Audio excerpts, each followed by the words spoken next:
그 아이의 가정환경조사서는 왜 끝까지 제출되지 않았을까요? 1980년 3월 신학기가 시작되던 날이었습니다. 교실 뒤편의 난로는 아직 불이 붙지 않았고 창밖으로는 봄이 오고 있었지만 교실 안은 여전히 차가웠습니다. 아이들은 새학년 첫날의 긴장감 속에서 가만히 앉아 있었습니다. 조회 시간, 담임 선생님이 가방에서 종이 뭉치를 꺼냈습니다. 가정환경조사서입니다. 내일까지 부모님께 드려서 작성해 오세요. 종이는 앞줄부터 차례로 돌았습니다. 한 장씩 넘겨지는 소리가 교실 안을 채웠습니다. 그 종이에는 빈칸이 많았습니다. 아버지 성명, 아버지 직업, 아버지 학력, 월 수입, 어머니 성명, 어머니 직업, 어머니 학력, 주택 형태는 초가인지 기와집인지 벽돌집인지 양옥인지 체크하게 되어 있었습니다. 보유 가전제품 란도 있었습니다.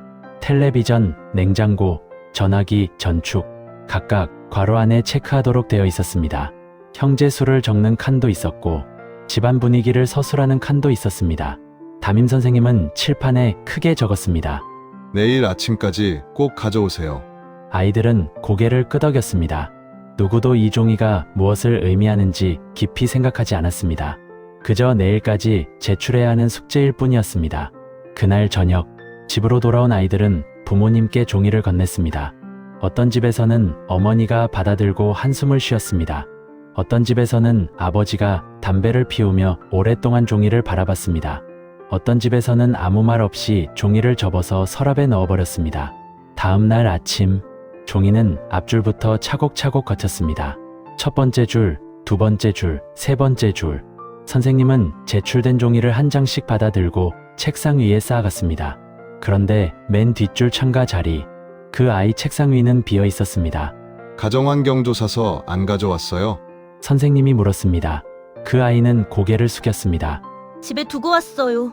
목소리가 작았습니다. 내일은 꼭 가져오세요. 선생님은 그렇게 말하고 다음 순서로 넘어갔습니다. 이틀째도 마찬가지였습니다. 오늘도 못 가져왔어요? 네. 죄송해요, 선생님. 아이의 목소리는 더 작아졌습니다. 사흘째 되던 날, 선생님은 좀 더 단호하게 물었습니다. 어머니가 바빠서요. 아직 못 쓰셨대요. 그 아이는 변명처럼 말했습니다. 사실 어머니는 바빠서가 아니었습니다. 그저 적을 수 없었던 것입니다. 일주일이 지났습니다. 담임 선생님은 더 이상 묻지 않았습니다. 그저 그 아이 책상 앞에서 잠시 멈춰 섰을 뿐이었습니다. 시선이 마주쳤지만 아무 말도 하지 않았습니다. 그 침묵이 더 무거웠습니다. 어느 날 쉬는 시간, 옆자리 친구가 물었습니다. 너희 집 텔레비전 있어? 그 아이는 대답하지 않았습니다. 냉장고는? 고개를 저었습니다. 전화기는? 또 고개를 저었습니다. 친구는 이상하다는 듯 눈을 크게 뜨고 물었습니다. 그럼 아빠는 뭐 하시는데? 그 순간 그 아이의 눈빛이 흔들렸습니다. 입술을 깨물었다가 작은 목소리로 말했습니다. 회사 다니셔. 거짓말이었습니다. 아버지는 회사원이 아니었습니다. 날품팔이로 하루하루를 살아가는 분이었습니다. 그날 밤, 그 아이는 가정환경조사서를 펼쳐놓고 한참을 바라봤습니다. 연필을 들었습니다. 아버지 직업 칸 위에 연필 끝을 댔습니다. 하지만 글자가 나오지 않았습니다. 연필을 놓았습니다. 다시 들었습니다. 다시 놓았습니다. 뭐라고 써야 할지 몰랐습니다. 회사원이라고 쓰면 거짓말이었습니다. 날품팔이라고 쓰면 내일 학교에서 어떻게 될까요? 친구들이 뭐라고 할까요? 선생님은 어떤 표정으로 이 종이를 볼까요? 월 수입 칸도 비어 있었습니다. 정확히 얼마인지도 몰랐습니다. 어떤 날은 3,000원, 어떤 날은 5,000원, 어떤 날은 아무것도 없었습니다. 한 달에 얼마라고 적을 수가 없었습니다. 주택 형태 칸을 봤습니다.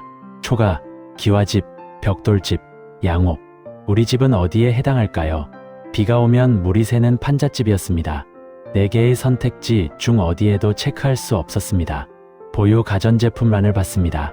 텔레비전, 냉장고, 전화기, 전축 모두 괄호만 비어 있었습니다. 체크할 것이 하나도 없었습니다.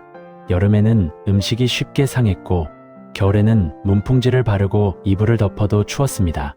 그 아이는 종이를 접었습니다. 다시 펼쳤습니다. 다시 접었습니다. 결국 책상 서랍 가장 아래에 넣었습니다. 그 위에 공책과 교과서를 올려놓았습니다. 그때서야 알았습니다. 적지 않은 게 아니라 적을 수 없었던 거라는 걸. 그 시절 가정환경조사서는 아이들 앞에서 가난을 증명하게 만드는 종이었습니다. 단순한 정보 수집이 아니었습니다. 아이들을 줄 세우는 기준이었습니다. 어떤 선생님은 신학기 첫 시간 이렇게 물었습니다. 집에 텔레비 있는 사람 손 들어보세요. 교실 안 5명 정도가 손을 들었습니다. 나머지 40여 명은 손을 들 수 없었습니다. 전축 있는 사람? 3명이 손을 들었습니다. 양옥 사는 사람? 2명이 손을 들었습니다. 손을 든 아이들의 얼굴에는 자랑스러운 표정이 있었습니다. 나머지 아이들은 고개를 숙인 채 자신의 가난을 확인해야 했습니다. 시인 황지우는 그때를 이렇게 기억합니다.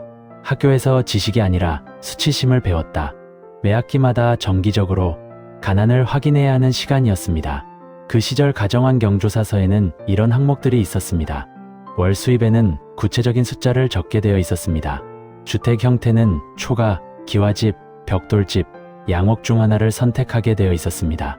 보유 가전제품란에는 텔레비전, 냉장고, 전화기, 전축 각각에 체크하게 되어 있었습니다. 텔레비전 한 대 값은 쌀 몇 가마니와 맞먹었습니다. 전화기는 더욱 귀했습니다. 전화가 있는 집 아이는 반에서 선망의 대상이었습니다.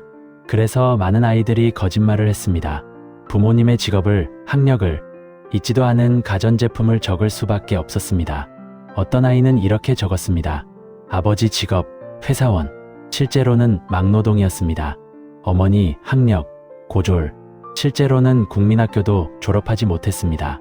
보유 가전제품, 텔레비전의 체크, 실제로는 없었습니다. 종이를 제출한 뒤에도 죄책감에 시달렸습니다. 거짓말을 했다는 사실을 아무에게도 말할 수 없었습니다. 혹시 들킬까봐 두려웠습니다. 친구가 집에 놀러 오겠다고 하면 핑계를 대고 거절했습니다. 가난이 부끄러운 일이라고 배웠기 때문입니다. 그 아이의 가정환경조사서는 끝내 제출되지 않았습니다. 빈칸이 너무 많았습니다. 아버지 직업 칸은 비어 있었습니다. 월 수입 칸도 비어 있었습니다. 보유 가전제품은 모두 빈칸이었습니다. 차라리 내지 않는 게 나았습니다. 그 종이는 접히지 못한 채 책상 서랍 가장 아래에 눌려 있었습니다. 학기가 끝나고 여름방학이 지나고 새학년이 시작될 때까지 그 자리에 있었습니다. 가끔 서랍을 열 때마다 그 종이가 보였습니다. 볼 때마다 가슴이 아팠습니다. 담임 선생님은 더 이상 묻지 않았습니다. 하지만 그 아이는 알고 있었습니다. 제출하지 않은 것 자체가 이미 답이라는 걸. 말하지 않아도 모두가 알았습니다. 점심시간이 되면 도시락을 펼쳤습니다. 어떤 아이의 도시락에는 계란말이와 햄이 들어 있었습니다. 어떤 아이의 도시락에는 김치와 밥만 있었습니다. 그것조차 없는 아이도 있었습니다. 가정환경조사서는 보이지 않던 차이를 선명하게 만들었습니다. 선생님들도 알고 있었습니다. 누가 어떤 집안인지, 누구에게 심부름을 시켜야 하는지, 누구를 반장으로 뽑아야 하는지. 가정환경조사서는 보이지 않는 기준이 되어 있었습니다. 여러분은 기억하십니까? 신학기 첫 시간 손을 들 수 없었던 그 순간을. 텔레비 있는 사람 손 들어보세요. 교실 안 몇 명만 손을 들었습니다. 나머지는 고개를 숙였습니다. 혹시 여러분 반에도 끝내 이름만 적은 종이가 있었나요? 빈칸이 많아서 제출하지 못한 아이가 있었나요? 혹시 여러분도 거짓말을 적었던 적이 있나요? 없는 텔레비전에 체크했던 적이 있나요? 부모님 직업을 바꿔서 적었던 적이 있나요? 그 질문이 지나간 뒤에도 우리는 오래 고개를 들지 못했습니다. 쉬는 시간에도, 점심시간에도, 하교길에도 그 질문이 따라다녔습니다. 그 시절 우리가 배운 건 지식이 아니었습니다. 교실에서 배운 건 수치심이었습니다. 가난을 부끄러워하는 법이었습니다. 그리고 침묵하는 법도 배웠습니다. 어떤 아이들은 그때의 기억을 평생 안고 살았습니다. 어른이 되어서도 남과 비교하는 습관에서 벗어나지 못했습니다. 가정환경조사서는 종이 한 장이었지만 그 영향은 오래갔습니다. 지금은 가정환경조사서가 많이 바뀌었습니다. 부모의 직업이나 수입을 묻지 않습니다. 보유 가전제품을 체크하지 않습니다. 하지만 그 시절을 겪은 사람들의 기억 속에는 여전히 그 종이가 남아 있습니다. 그 아이의 가정환경조사서는 끝내 어떻게 되었을까요? 학기가 끝나고 책상 서랍을 정리할 때 그 종이를 꺼냈을 것입니다. 구겨진 종이를 펼쳐서 다시 한번 봤을 것입니다. 여전히 빈칸이 많은 종이를. 그리고 아마도 그 종이를 찢어서 버렸을 것입니다. 하지만 종이는 버릴 수 있어도 기억은 버릴 수 없었습니다. 추억 어게인이었습니다.